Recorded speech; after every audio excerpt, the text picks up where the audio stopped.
నమస్కారం ప్రజలారా, నేను మీకు 2-3 రోజుల క్రితం చెప్పిన మా వైసీపీ పార్టీ వాళ్ళకు రాజధానితో అవసరం లేదురా, రాజధాని ఏం కూడు పెట్టదు మనకు, రాజధానిలో రాజధాని ఎందుకు అవసరం మాకు అని చెప్పి అయితే చెప్పడం అయితే జరిగిన.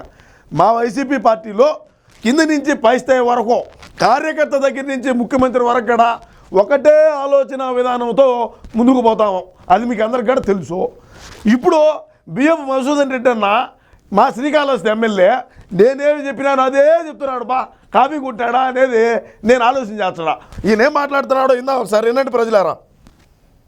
అడగాలి కదా, రాజధాని కూడి పెట్టేస్తుందా? రాజధాని కూడి పెడతాది. నేను ఏం చెప్పినాడు అదే చెప్పినాడు మా అన్నగడ అంటే అర్థం చేసుకోండి. ఇంకా రాజధాని కూడి పెడుతుంది పెడతాదా? మళ్ళా ఒకసారి వినండి. అడగాలి కదా, రాజధాని కూడి పెట్టేస్తుందా? రాజధాని కూడి పెడుతుంది పెడతాదా?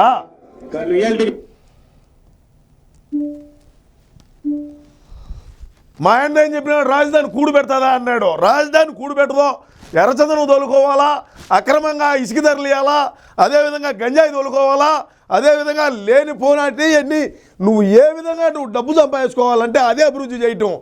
నువ్వు శాసనసభ్యుడిగా ఉన్నావో లేకుంటే కార్యకర్తగా ఉన్నావా లేదా మంత్రిగా ఉన్నావా అనేది మాకు సంబంధంలే. నువ్వు ఎంత డబ్బు సంపాదించినావు అనేదే మాకు కావాల్సిందే.